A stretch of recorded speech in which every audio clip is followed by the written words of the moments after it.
Nós e os cães somos mamíferos, somos mesmo muito parecidos, mas um cão é maravilhoso por ser cão. Humanizá-lo, querer que ele pense e viva exatamente como nós, é causar-lhe um desconforto desnecessário. E muitos de nós nem fazemos por mal, damos o melhor que temos com o que sabemos. Mas eu pergunto, será que sabemos mesmo o essencial, o que realmente importa quando pensamos em adotar ou comprar um cão? É que não basta consultas no veterinário e dar o alimento que precisam. Socializar entre cães, como correr e brincar em liberdade, é a base para um crescimento saudável. Investir 10 a 15 minutos diários em treinamento como senta, deita, dá a patinha, entre outras ações, é fundamental para estimular a mente. Pedir ajuda a treinadores para nos ajudarem a entendê-los melhor é o caminho para uma relação a dois mais tranquila. A maior causa de taxa de abandono dos animais tem precisamente a ver com isto. Como não entendemos os seus comportamentos, como ladrar, fazer xixi onde não devem, ou mesmo agressividade, muitos acabam por ir para a solução mais fácil. Deixá-los, sabe-se lá onde. Nenhum cão quer ser agressivo. Eles nem sabem que o estão a ser. E um cão também tem medo. E quando nós temos medo, o que é que será que nos cura? Ter simplesmente alguém que nos entenda e nos ampare. O cão é igual. E esta é a grande missão de vida do Pedro, criador da mais bonita escola de cães, o Cão Nosso, juntamente com a Luísa, a sua mulher. Ele deixou para trás os canudos, uma licenciatura em Ciência Política, um mestrado em Economia, para nos ajudar a proporcionar aos nossos cães a melhor qualidade de vida possível e uma existência feliz. Em tempos, ele disse-me assim, sabes, Isabel, muito do mal-estar de nós humanos tem a ver com as ruminações. Pensamos muito no passado. E o cão não. O cão só sabe viver no presente. O cão ajuda-te a viver no presente. E quando ele me diz isto, eu disse logo, ai Pedro, tu tens de ser o próximo convidado do podcast Bela do Bem.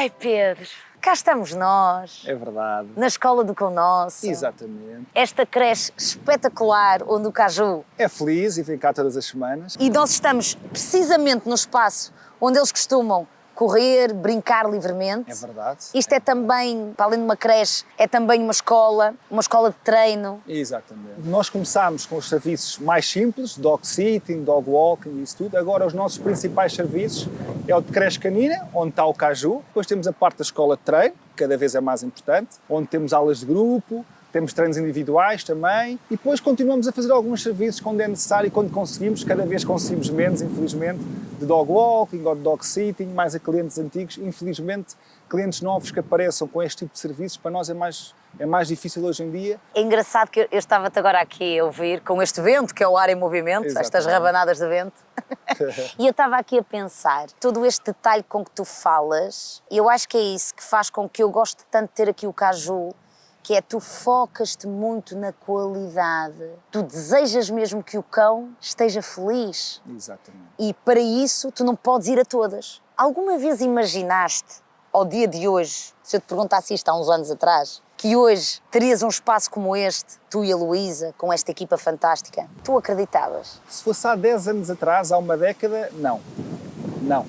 Porque há 10 anos atrás eu estava numa fase da minha vida completamente diferente, noutra área, mais ligada com o jornalismo, e portanto eu só comecei a imaginar que ia viver, que a minha vida ia estar à volta dos cães em 2015. E quando vês isto tudo, o que é que tu sentes? Sinto duas coisas, que é um orgulho muito grande do trabalho feito e também uma gratidão muito grande, porque eu, e tu sabes também, és uma empreendedora, é preciso muito trabalho para nós conseguirmos várias coisas para a frente e para conseguirmos concretizar projetos, uns bem-sucedidos, outros não tanto, mas o que é preciso é a pessoa pôr as mãos na massa, sabendo já que pode não correr bem, mas na vez seguinte correrá melhor. Portanto, muito trabalho e muito orgulho nesse trabalho, mas depois também muito grato, porque tive a possibilidade de ter uma educação muito boa. Depois também, embora o Cão Nosso tenha começado, nós tivemos esse cuidado com um nível de investimento relativamente baixo.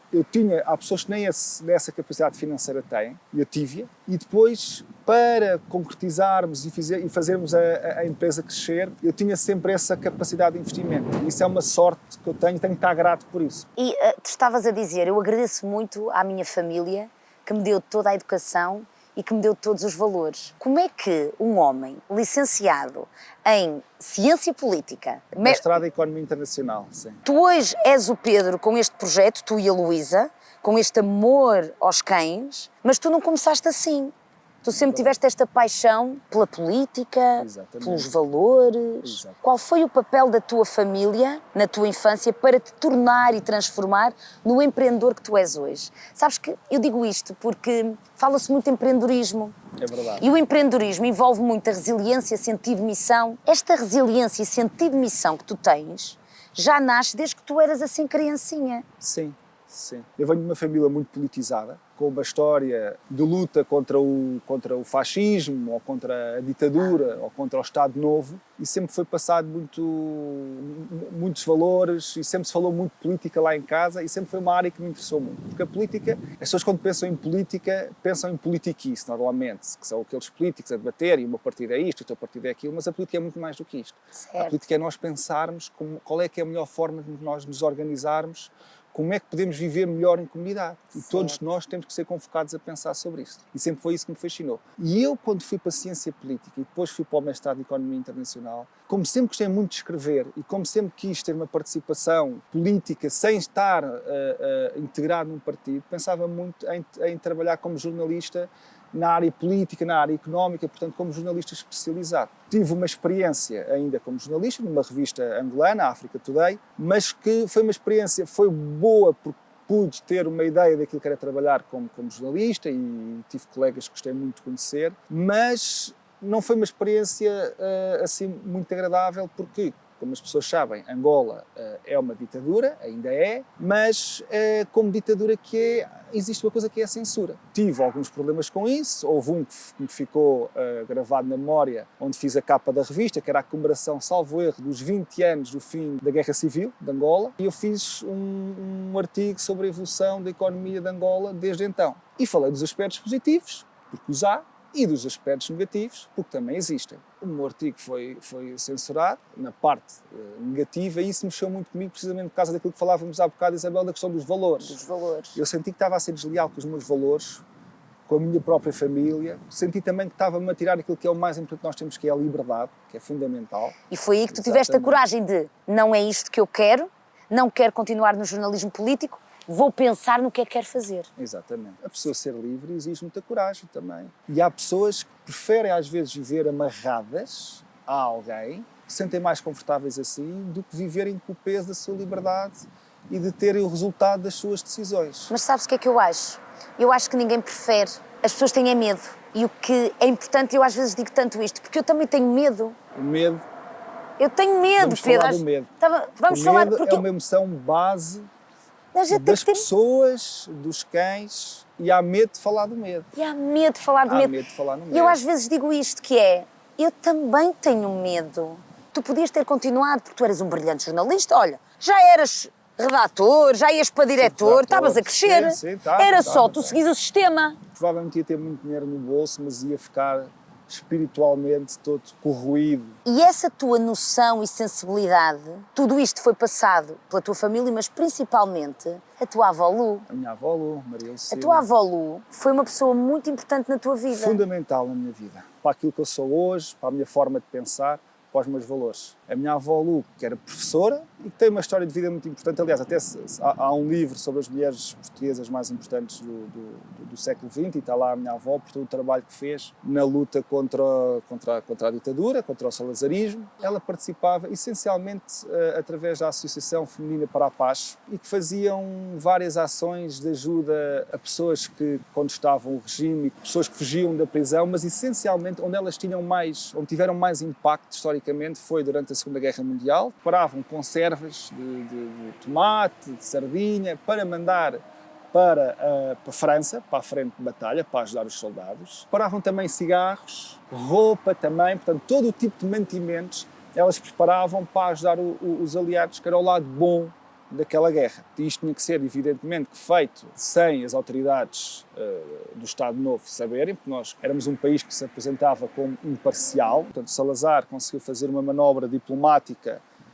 Eu sou completamente anti-salazarista, mas louvável, temos também de ter bom senso, louvável de conseguir com que Portugal fosse neutro, e portanto isso foi, de certa forma, foi bom, embora tenha traído a parte dos valores, que tinha sido muito mais bonito estar do lado dos aliados, mas consigo perceber isso, porque também uma coisa que eu também fui desenvolvendo, eu tive uma educação muito à esquerda, eu continuo uma pessoa, não estamos aqui para falar de política, mas continuo uma pessoa sendo de esquerda, embora esta vida de empresário, também é engraçado, e de empreendedor, fez-me crescer um bocadinho também, certo, e sim. portanto algumas ideias mais socialistas que eu tinha foram-se desanuviando, e hoje sou uma pessoa de centro-esquerda, mas também percebi que uma economia que não dá asa à iniciativa privada, ao empreendedorismo, às pessoas procurarem os seus sonhos, não é uma economia que se desenvolve.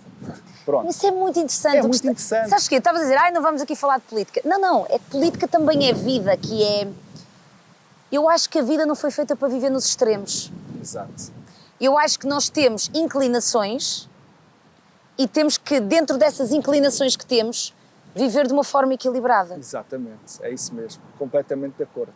Completamente de acordo. E nós, às vezes, é o que estás a dizer, podemos começar num sítio, caminhamos para o outro lado, temos ali aquela raiz, mas depois vamos crescendo numa determinada direção também. A minha avó era uma comunista romântica, portanto, ela preocupava-se genuinamente, como se preocupa um católico. Ela tinha uma preocupação genuína pelo outro, pelo bem-estar do outro, uma sensibilidade muito grande com os outros. E foi isso que ela me passou. Estamos atentos aos outros, às necessidades dos outros. Não estamos focados só em nós próprios. Valores da solidariedade, da compaixão, valores que são valores universais e que nos devem definir enquanto homens, enquanto mulheres. E foi isso que a minha avó me passou. Olha, o poder da educação é fundamental para definir, muitas das vezes, o nosso caminho. É claro que não é tudo. Não é tudo. Nós depois vamos nos conectando com outras pessoas e nós é que somos os donos da nossa liberdade e de fazer o nosso caminho. Aquilo que para ti é impossível, tu não consegues virar costas aos teus valores. Não. E foi isso que te trouxe até ao com nosso. Exatamente. E esta relação apaixonante pelo outro, Exatamente. pelo cão. Pelo cão.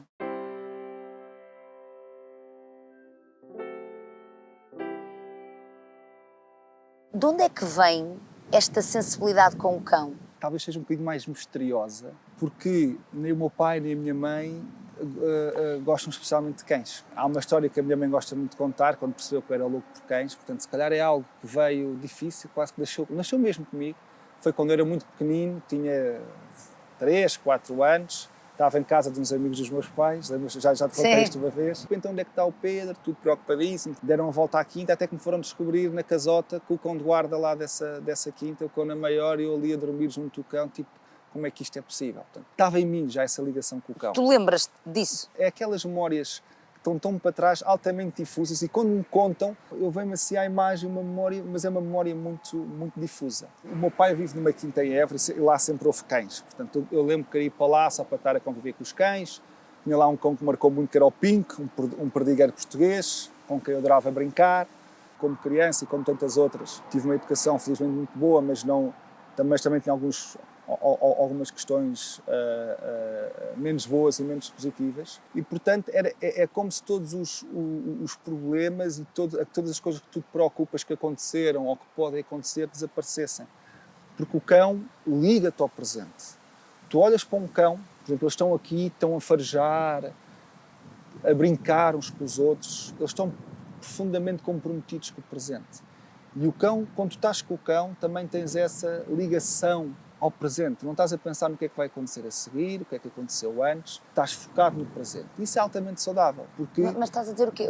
Um cão não tem angústias, não pensa, não rumina? evidentemente que um cão tenha passado por um trauma ou vários traumas, e vai transportá-los para o presente. Vai ser um cão muito mais ansioso. Mas esta coisa que nós temos de ruminar no passado e que às vezes um determinado episódio ou vários episódios que aconteceram connosco ficam-nos atravessados às vezes o dia inteiro, ficamos a ruminar naquilo e não aproveitamos o momento, passamos dias e dias à volta da mesma coisa. O cão ajuda-te a viver o momento. Porque uma mente saudável é uma mente feliz, é uma mente que está a aproveitar o momento também. E o cão ajuda isso. Não é por acaso, Isabel, não é por acaso. O convívio com animais e com o cão em particular aumenta os níveis de dopamina e de serotonina. Eu nunca alinhei naquele discurso que os animais são todos bons e que os cães são todos bons e o problema do mundo são as pessoas. Não alinho isso, não alinho esse discurso. Mas, de facto, a espécie humana tem um grande problema que é tem uma compulsão pós-julgamento. Conhecemos uma pessoa, interagimos com qualquer estímulo exterior, vamos pôr assim, e automaticamente julgamos e rotulamos como bom ou como mau. Isso é um problema muito grande para quem o faz, porque as pessoas muitas vezes que mais julgam e que mais são exigentes com os outros, muitas vezes também são as pessoas que depois para si próprias mais se oprimem, mas também é mau para os outros. E o cão tem essa coisa fantástica, porque essa compulsão para julgar não existe. E eu acho que aquilo que me fazia desde miúdo tão bem e que eu gostava tanto de estar com os cães era essa leveza, essa liberdade, a ausência de julgamento. Era isso que te fazia correr até Évora? Era para estar com ele? Era. Gostava imenso de estar com ele.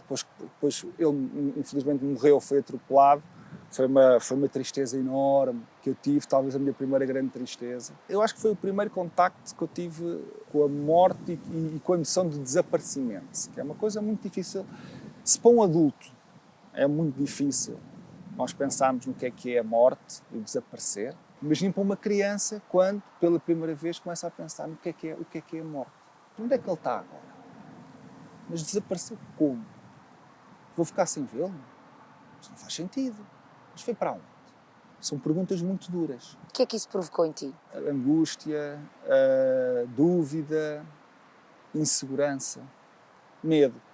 Esta tua ligação e este sentimento de perda, como se perdesse um humano. E as pessoas às vezes não gostam disso, dessa comparação, e nós falamos disso muitas vezes, Isabel, não humanizar os cães. Não, sim, mas não se trata disso, porque o cão é verdadeiramente um companheiro. E repara, a ti em relação ao cão, a mim poderá ser em relação a outras coisas. Porquê é que tu te ligaste tanto ao cão naquela fase da tua vida e que realmente o cão teve a capacidade de te dar aquilo que se calhar mais ninguém e mais nada te estava a conseguir dar? Exatamente. Eu, se calhar, noutras alturas da minha vida, que tive momentos de uma enorme fragilidade, fui-me agarrar a outras coisas da minha vida e aqui foi o cão. Exato. Como é que ultrapassaste essa perda? Nenhum cão é insubstituível. Eu não sei se cheguei A ultrapassar. Não sei se cheguei a ultrapassar, não sei. Aquilo fez muita confusão. Até porque, como à minha volta as pessoas não ligavam muito a cães, se calhar achavam que aquilo era um bocadinho uma coisa. É o cão, morreu o cão. E não te sentias incompreendido? Talvez. Ou até estranho, porque Estranho, se as pessoas acham estranho eu afetar-me tanto com cães, se calhar eu tenho um problema. Exatamente. Acho que sim. Sabes que isso já me aconteceu comigo, não com cães. Eu nunca fui uma aluna brilhante a matemática, porque eu sempre vivia em clima de medo. Eu tive alguns professores que foram agressivos comigo quando eu ia ao quadro resolver um problema. E eu às vezes nem conseguia resolver o problema, porque só de pensar que me podiam bater... Ficavas logo ali em stress. Eu já não pensava. E eu na altura achava que eu até nem era normal, porque toda a gente que ia ao quadro resolvia o problema, menos eu. E depois, uns anos mais à frente, tive um professor que era maravilhoso a explicar e eu tornei-me, não era uma brilhante, mas tornei-me uma boa aluna. Porque deixei de ter medo. Exatamente. E deixei de ter julgamento. Exato. E tu acreditas naquilo. E tu acreditas naquilo porque és novo. Porque és novo. Como é que tu conseguiste dar a volta? Tu nunca deixaste de ter relação com os cães? Nunca deixei de ter relação com os cães. E eles foram ao mesmo tempo também, apesar da perda do Pinco, também a tua terapia? Também. Aliás, as terapias assistidas com animais hoje em dia têm uma importância muito grande ao nível das organizações de saúde, principalmente no Reino Unido, nos países anglófonos, mas em Portugal também começa a ter cada vez mais. Quando tu olhas nos olhos de um cão, é extraordinário. É um momento, lá está, que te prende ao presente. Estás a ver, Isabel? Prende-te ao presente. Às vezes o Caju está a olhar para mim de uma maneira e eu fico ali. E a troca que há é uma troca, é mesmo amor, ou seja, vocês não estão a olhar um para o outro com um raciocínio muito elaborado, é só ali um momento. Será que os portugueses têm noção do impacto que esta terapia pode ter no tratamento da saúde mental? Eu acho que há cada vez mais pessoas que sabem, mas é importante que ainda mais saibam. Existem dois animais que são muito utilizados com esse fim, que é o cão e o cavalo, e ajudam pessoas, crianças autistas, toxicodependentes ou toxicodependentes que estão em recuperação, pessoas com o mais variado de problemas do foro mental, e também há depois os cães de serviço que ajudam pessoas com problemas físicos, cegos, por exemplo, pessoas cegas. Consegues-me dar um exemplo de que forma é que o cão pode ajudar no tratamento de uma saúde mental? Por exemplo, com um autista. Uma criança autista é uma criança que tem muita dificuldade, não consegue interagir com outras crianças, tem muita dificuldade em interagir com outras crianças, tem muita dificuldade em manifestar-se. Mas com o cão consegue manifestar-se e entrar em contacto, dando festinhas, carinho, e portanto consegue ter esse momento de troca e de sentir o outro, que outro ser humano não consegue dar. O cão sempre foi um terapeuta. Nós é que nunca o ouvimos como tal. Quando começou oficialmente, foi no pós-Segunda Guerra Mundial. E a história é muito engraçada e conto muito rápido, que era uma cadela. Que era é o Yorkshire! A Yorkshire. Porque a Segunda Guerra Mundial também ocorreu no Pacífico, com os Estados Unidos a combaterem os japoneses. E penso que na Papua Nova Guiné, um soldado americano descobriu uma Yorkshire e pensou ele que aquela cadela era dos japoneses. E treinou a cadela, o Bill tinha imenso jeito para cães, amava, treinou a cadela, então levava a cadela nas suas operações aéreas. E aquela cadela chegou a saltar de paraquedas sob fogo inimigo. Portanto, era uma cadela absolutamente fantástica. Depois ficou super conhecida entre as tropas americanas naquela zona e houve um momento onde eles estavam numa base aérea e essa base aérea foi atacada pelos japoneses. As tropas americanas, que eram da Força Aérea, ficaram divididas em dois, portanto não conseguiam comunicar entre si, porque no meio estava uma pista de aterragem. Havia por debaixo dessa pista de aterragem um túnel, um canal que tinha 20 ou 22 centímetros de largura. A única forma deles comunicarem de um lado para o outro era passar um cabo telegráfico para conseguirem comunicar. E, portanto, foi a cadela, sem nunca ter sido treinada antes. O Bill conseguiu explicar que ela tinha que pegar naquele cabo, atravessar o túnel até ao outro lado, não sei quantos metros, até às outras tropas. E, portanto, ela conseguiu fazer isso. E, portanto, eles conseguiram depois comunicar uns com os outros, organizarem-se estrategicamente para responderem àquele ataque dos japoneses e conseguiram repelir o ataque. E foi absolutamente fundamental terem mantido aquela base aérea. Portanto, esta cadela ficou, a Smoky, super conhecida. Ela, quando chegou aos Estados Unidos, foi a programas de televisão. Uau, ela era a estrela! Era a estrela. E o que aconteceu? Ela era de tal maneira... Era adorada por toda a gente. Cada dada altura levaram-na a conhecer uns veteranos de guerra, muitos deles traumatizados. E já sabe que os traumas de guerra são absolutamente terríveis, porque aquelas pessoas viram o pior que há na espécie humana. E o que é que se percebeu? Percebeu-se que a única coisa que fazia sorrir aqueles homens, a única coisa que fazia aqueles homens focarem-se no presente e não ruminarem, falávamos há bocado, era a cadela. Viam a cadela, riam, estavam-lhes cestinhas e tal. E aí percebeu-se, espera aí, isto aqui tem um impacto brutal sobre os... Então começaram a levar a Smoky a vários lugares onde havia pessoas traumatizadas. Certo. E aí percebeu-se, temos aqui um potencial terapêutico do cão absolutamente brutal. E aí começam as terapias assistidas com animais. É preciso ter muito respeito pelo cão. O cão é uma criatura que nos acompanha, como eu tenho dito várias vezes, há milhares e milhares de anos, foi fundamental para o nosso sucesso. O cão, para além desta componente de emocional e de apoio, sempre foi fundamental como guarda de rebanhos, sempre foi fundamental para nos ajudar na caça. Nos anos 20 do século passado, aconteceu uma tragédia muito grande. No Alasca, instalou-se numa cidade que se chama Nome, uma pandemia de difteria que matou muitas crianças e infectou muitas crianças. E o problema é que isto ocorreu tudo numa altura em que estava a haver um vão brutal que não parava. Portanto, era impossível chegar a Nome. Eles estavam ali isolados, aquela cidade, sem ter ninguém de fora que os ajudasse. E a única forma que eles ajudaram, conseguiram encontrar para levarem os anticorpos até esse sítio foi através de cães puxados por tornozes. E houve largas centenas de crianças que foram salvas graças a isso. Portanto, só o cão, eram huskies siberianos que fizeram essa travessia, é que tu conseguiste salvar aquelas centenas de crianças. Portanto, as pessoas quando falam o cãozinho e tal, as pessoas não gostam de cães e acham que o cão é tipo um animalzinho que... Eu sei que não fazem por mal, mas estão a ser profundamente injustas, porque se têm algum humanismo dentro de si, tem então que olhar para o cão com muito respeito e com muita consideração por tudo o que o cão faz pelas pessoas. Certo. É maravilhoso ouvir o teu amor pelos cães e as histórias que tu contas à volta dos cães. Tu devias fazer um livro, tu devias lançar um livro sobre a história do cão. Tu és um bocadinho como a avó Lu, tu és um contador de histórias. Sou. Posso contar mais uma, Isabel? Estou a exagerar. É sobre o caju, é sobre o pug, que é a raça do teu caju. No século XVI, os Países Baixos eram dominados pela coroa espanhola e começavam a tentar ganhar a sua independência. E quem é que estava à frente deste movimento? O príncipe William II, que tinha o seu pug chamado Pompeu. Estava ele muito bem em sua casa, a dormir, e ele dormia sempre com o Pompeu ali à sua beira.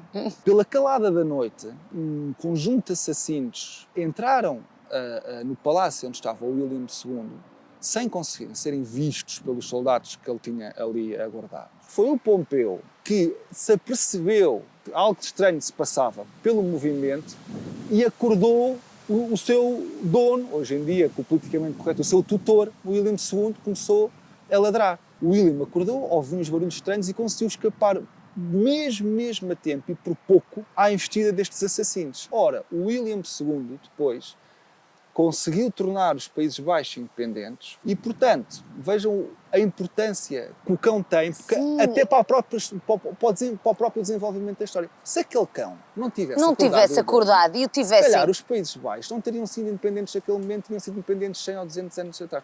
Depois, e tu pensas nisto quando estás a ler a história. Claro, o que as pessoas têm que perceber é o cão, como sempre esteve ao nosso lado, influenciou imenso também a própria história. É muito interessante esta tua perspectiva, a importância do cão na história da humanidade. A história da humanidade tinha sido diferente se não fosse o cão. E é isto que as pessoas têm que compreender. E agora vamos aqui para um ponto que me parece um dos mais importantes desta nossa conversa, que tem precisamente a ver com o significado de cuidar de um cão. E eu até começo aqui por uma lei que já está em vigor em Espanha, que para teres um cão é obrigatório teres formação. Exatamente. Isto já está a funcionar em Espanha, ainda não está em Portugal. Será que vai estar? Acabará por chegar, não sei dizer quando, mas chegará de certeza absoluta. Qual é o impacto e a importância desta lei? Porque é que ela é fundamental estar implementada em Portugal? Ela é absolutamente fundamental. E só para as pessoas perceberem, existe uma formação obrigatória para quem tem raças consideradas potencialmente perigosas, são 7 em Portugal, mas isso vai passar a existir para todos os cães. Isso é absolutamente fundamental. Por uma razão muito simples. Existem, por ano, Isabel, uma média de 30 mil cães abandonados em Portugal. Qual é que é a principal causa do abandono? Questões de comportamento. O cão não se adaptou à minha casa, o cão porta-se mal, o cão é mau, o cão é maluco, isto tudo. Questões de comportamento. Ou seja, questões de ignorância relativamente àquilo que é o comportamento e aquilo que deve ser o treino de um cão. Se todas as pessoas que têm um cão, seja ele qual for, tiverem uma formação e, portanto, souberem como o educar, como o treinar, o número de abandono irá diminuir drasticamente. Portanto, é que esta formação é tão importante. Mas o que é que queres dizer com formação? É tu compreenderes, saberes o básico sobre psicologia e comportamento canino. Quais é que são as principais necessidades de um cão? Porquê é que ele se comporta de determinada maneira? Eu vejo muitas pessoas julgarem os cães. O cão é mau, o cão morde, rosna, é um cão mau. Ou seja, estão a julgar e estão a fazer uma análise moral do cão. Analisar um cão através de um código moral é um erro. A moral é uma dimensão que só existe nas pessoas. O bom e o mau são considerações que existem numa espécie muito evoluída, que são as pessoas. O cão, se morde, se tem comportamentos negativos, há uma razão por trás disto. Não é por o cão ser mau. O que está na base da agressividade é o medo. E nós temos que entender porque aquele cão está a ser agressivo. Porquê? Porque ele tem medo do quê? Será que as pessoas têm essa consciência? Um cão não é mau. Ele nem sabe que está a ser agressivo. Ou sabe? Não sabe. O cão simplesmente reage por instinto e um cão agressivo é um cão que tem muito medo. Não é por acaso que um cão que foi mordido passa a ser também potencialmente a apresentar um comportamento mais hostil com outros cães. Porquê? Teve uma experiência negativa, ficou com medo e vai a reagir de forma mais reativa. Mas também pode acontecer de outra forma. Pode também um cão que nunca tenha tido contactado com outros cães, portanto não teve nenhuma espécie de socialização, quando vê outro cão, é o desconhecido é o quê? É um inseguro, o inseguro é o quê? Tenho medo. Voltamos sempre a esta emoção básica que os cães partilham connosco. Aliás, os cães partilham connosco as emoções básicas, alegria, raiva, medo, isso tudo. Olha a importância da socialização. A socialização é fundamental, ativa e controlada, que é, desde que eles são pequeninos, proporcionarmos o contacto com outros cães, com outras pessoas, com todo o tipo de estímulos exteriores, o mais possível, desde que essas experiências sejam positivas. Evidentemente, nós fomos socializar um cão, vou socializá-lo, e depois o cão tem experiências más e é atacado, isso é péssimo, mais vale não ter. Essas experiências, sendo positivas, vão ser absolutamente espetaculares para o cão, porque ele vai crescer como um cão confiante. Isto também é parecido com as pessoas. Não queremos humanizar, que é uma coisa que nós falamos muito, é péssimo humanizar, mas há coisas que são parecidas. Uma criança que também cresça num ambiente saudável, tenha que socialize muito com outras crianças, que brinque, que interaja com outros estímulos de forma positiva, vai ser uma pessoa que vai crescer de forma mais saudável e mais confiante. É isso que nós queremos também, que os cães cresçam de forma mais confiante. Mas, Pedro, eu, se quiser ter um cão, não é levá-lo à rua para fazer xixi e cocó e já está. Não. O cão é um animal gregário, como as pessoas, gregário é o que é um animal de grupo e precisa muito para o seu bem-estar mental, também físico, mas mental, do convívio com outros cães. Os cães têm que ser cães. E um cão, para ser cão, tem que brincar com outros cães e socializar com outros cães. Em relação ao exemplo do perdigueiro, sim, tu dizes uma coisa muito interessante. O perdigueiro é talhado para caçar e percorrer longas distâncias. Tem de se manter ocupado e praticar exercício físico. Caso contrário, olha, pode tornar-se ansioso e fazer estragos em casa ou no jardim. Exatamente. Se a grande causa da taxa de abandono tem a ver com a parte comportamental, e se eu vejo o meu cão a ladrar, a fazer xixi por todo lado, a ser agressivo, em vez de me virar contra ele, será que eu não tenho que refletir que hábitos é que eu tenho transmitido ao meu cão para ele estar assim tão ansioso? É isso mesmo. Se não des o estímulo mental e físico ao cão, o cão vai extravasar. E isto acontece tantas vezes. Então, aqui na parte da nossa escola de treino, vemos tantos cães assim, o meu cão é muito ansioso, é muito estressado, e de facto nós vemos, é um cão muito estressado. Depois perguntamos, mas como é que é a rotina do cão? Vão ali à rua 2, 3 vezes por dia, passeios de 15, 20 minutos. Às vezes têm cães que são cães com perfil de caça, um cão que está detalhado para, se for preciso, trabalhar durante 3, 4, 5, 6 horas, acham que é um passeio à trela, ali à volta do bairro de 20 minutos. É claro que o cão vai ficar com um nível de stress altíssimo. Portanto, é preciso, as pessoas, antes de ir buscarem um cão, precisamente pela consideração que nós temos que ter por este nosso companheiro de vida, por este nosso companheiro de jornada, têm que pensar muito bem. Existem 3 pilares fundamentais para as pessoas se situarem. 3 pilares fundamentais quando temos um cão. A questão do veterinário, encontramos logo um bom veterinário, isto as pessoas já sabem.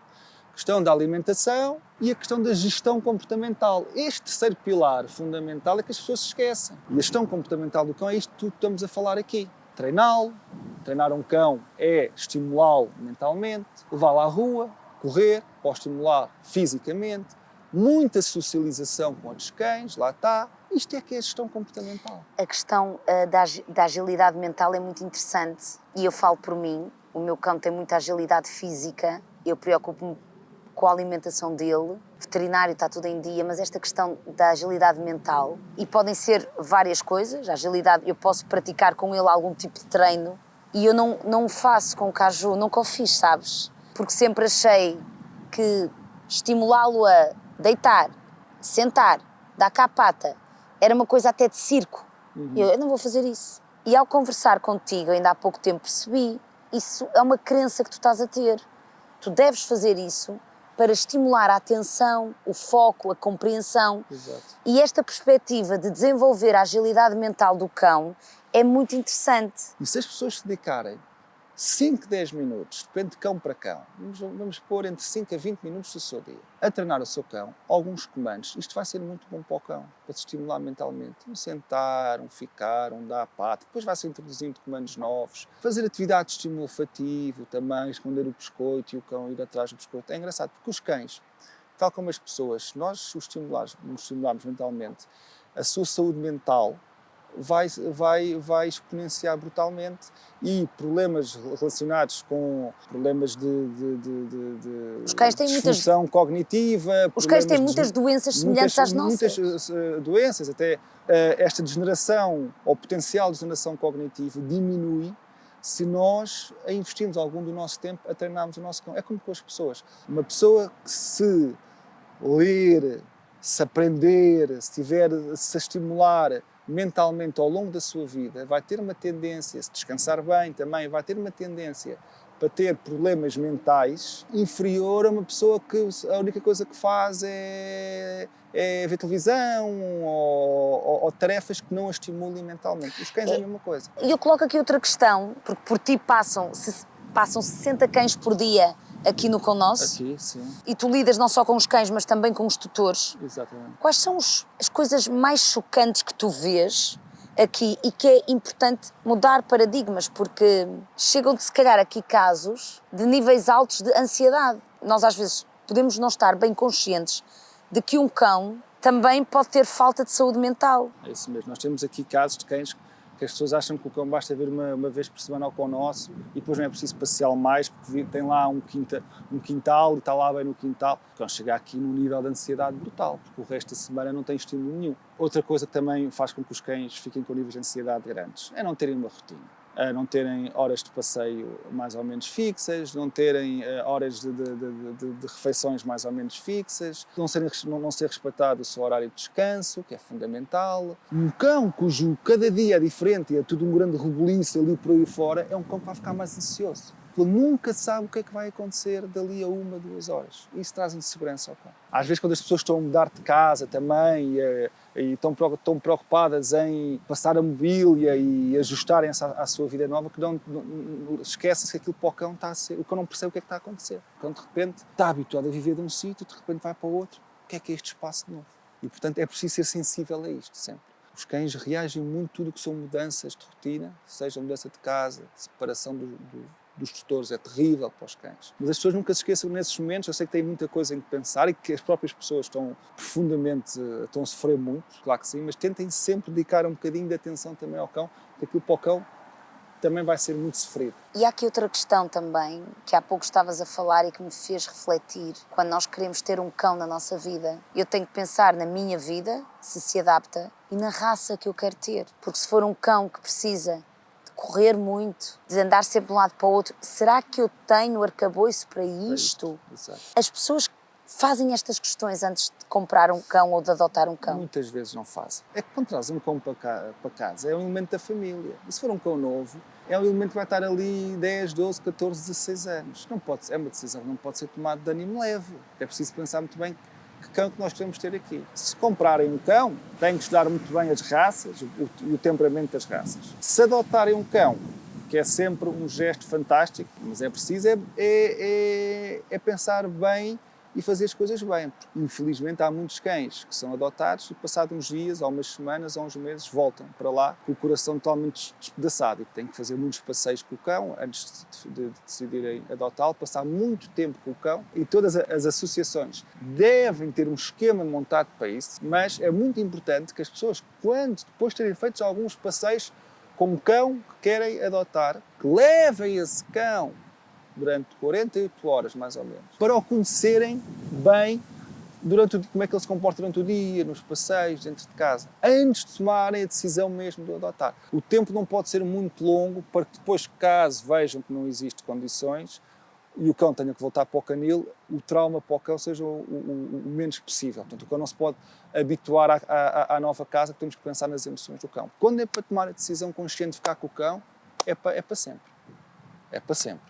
Outra coisa, Isabel, não dar cães a outras pessoas como prendas, porque isso normalmente dá mesmo um mau resultado, que é as pessoas, ou nos aniversários, ou no Natal, sabes, no Natal, é uma altura onde se adotam muitos cães e se compram, porque são pessoas que resolvem dar a um amigo, a um familiar, ou ao filho, vou dar ao meu filho um cachorrinho e tal, como prenda. Um cão nunca é para ser dado como uma prenda. Um cão não é uma prenda. Um cão não é uma prenda. O caju foi um presente.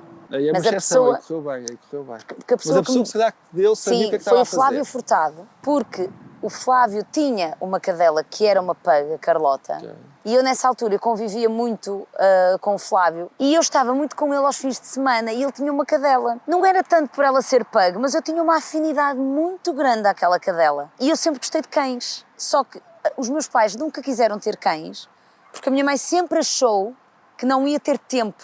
E a minha mãe hoje é maluca pelo caju, não estás a perceber. E uma vez o Flávio disse-me, pá, um dia vou-te dar um cão. Quando ele me diz isto, eu disse, quando quiseres. E há um dia que eu estou a 5 minutos de entrar no ar, de repente olho para o fundo do estúdio e vejo o Flávio, que está ao colo com um cão, com um lacinho, e era o caju com 3 meses, solta, e o caju vem logo ao meu encontro. Eu estava a 5 minutos de entrar no ar. Opa, eu comecei a chorar. De emoção. Eu estava há 4 dias de correr a meia maratona de Paris, lembro perfeitamente. E desde então, até o dia de hoje, o caju está comigo, é um companheiraço. E olha, o caju ajuda-me imenso a ter calma, a não ser apressada. Exato. Porque ele tem o tempo dele. O quê? Está a chover, estou a passeá-lo. Vindo um dia de trabalho, quero ir para casa, estou cheio de frio, agora aqui. Aguenta. Uma coisa que eu aprendi contigo, a pior coisa que se pode fazer é um cão querer cheirar. Exatamente. E eu não deixá-lo cheirar. Claro, é horrível, não façam isso. É como nós estamos a ver uma série que estamos a gostar imenso e desligam-nos a televisão. É como estamos a ler o jornal e estamos ali a ler um livro e estamos ali todos contentes a ler e tiram-nos o livro. Deixa o cão cheirar. Porque o cão precisa de cheirar. Precisa. É um estímulo para ele. É um estímulo fantástico para ele. O grande trunfo, a grande força que os cães têm é o olfato. Embora o sentido com que eles veem o mundo, à primeira é a visão. Portanto, é o sentido iminente, vamos dizer assim, a visão. Mas o sentido mais poderoso é o olfato. Mas eles, para porem esse sentido à prova, têm que ter calma. Não podem estar ali em stress. Temos que dar espaço, eles cheirarem e descobrirem montes de informação através dos cheiros. Eles conseguem descobrir um montão de informações. É o grande potencial deles. Lá está, esta coisa que tu dizias, um cão é bom, é fixe por ser cão. Vamos deixar o cão ser cão. Vou-te dar um exemplo fantástico que tu me ensinaste. Às vezes eu estou a passear o caju e está outro cão, uma cadela. E de repente o caju começa a querer cheirar o rabo da cadela. E nós, humanos, ficamos desconfortáveis. Exato. E tiramos, não faças isso. E tu disseste-me há tempos, normal, Isabel, eles estão a cheirar, claro. Ele está a lamber o xixi. Perfeitamente normal. Deixa estar. Aliás, os cães, um bom cumprimento dos cães é, uma coisa que nós chamamos o curving, é, assim como nós, um cumprimento cordial, damos um beijinho ou um passou bem, os cães fazem o curving, que é cheiram o rabo um do outro, porque é ali que eles tiram as informações. Portanto, eles cheirarem o rabo uns dos outros, irem cheirar a urina uns dos outros, no mundo dos cães é perfeitamente normal. Eles estão a captar informações, é como nós estamos a falar. Eu pergunto o nome e tal, coisa e tal. Eles é desta forma que... Deixa-os cheirar, lamber o xixi, cheirar o rabo. Deixa-os ser cães. Eles têm que ser cães. Têm que ser cães. E quem não conhece ainda bem o seu cão, bora lá estudar mais sobre o nosso cão. Mais sobre o cão. Até porque para a relação ficar ainda mais empoderada. Exatamente. É isso Isto mesmo. é tal e qual como uma relação. É isso mesmo. Olha, até podemos sugerir aqui alguns livros. Don't Shoot the Dog, que é um livro já bastante antigo, escrito mais ou menos nos anos 80 por uma grande treinadora, que é Karen Pryor. A Jean Donaldson, que nós entrevistámos aqui no Conoce. Um livro que até está traduzido em português, que é o Choque de Civilizações, ou Choque de Culturas, desculpa, da Culture Clash, que é um livro fantástico. Eu acho que tu darias um excelente político, pondo de lado as politiquices. Eu acredito muito.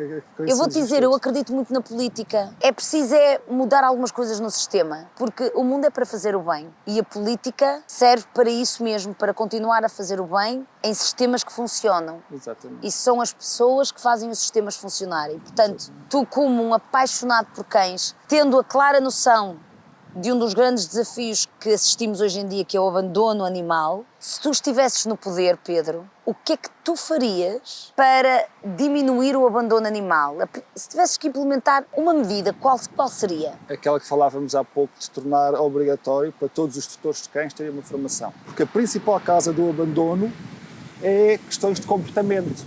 Portanto, as pessoas abandonam porque o cão supostamente não se comporta bem. Ora, qual é que é a melhor resposta que nós devemos dar relativamente a isso?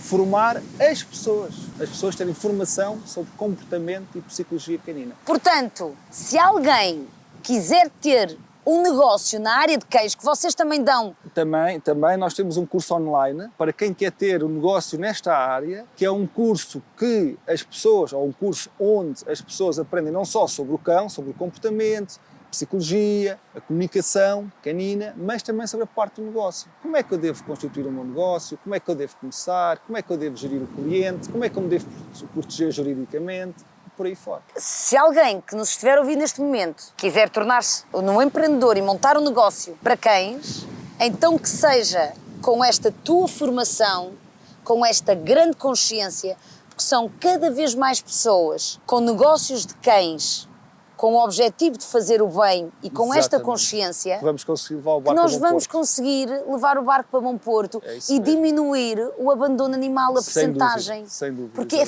sabes, como em tudo na vida, o que muda mentalidades, o que muda comportamentos, passa pela formação. Pela formação, é verdade. Portanto, bora lá investir na formação. Vamos nessa. Se calhar há aqui algum político que agora não se está a ouvir.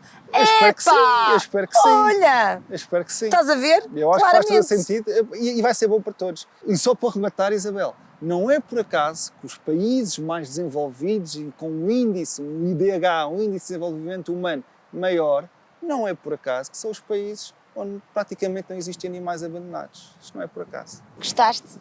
Gostei muito. Eu Gostei muito de adorei. estar aqui a falar contigo. Ficávamos aqui mais 1, 2 horas. Mas é. Falar, não é? Mas Mas é. agora pode ser. Vamos ficar por aqui. Vamos ficar por aqui. Mas olha, continuamos juntos na jornada. Boa, é isso Na mesmo. do bem É isso mesmo. e no com nosso. É isso mesmo. Obrigada! Obrigado, Isabel. Obrigado.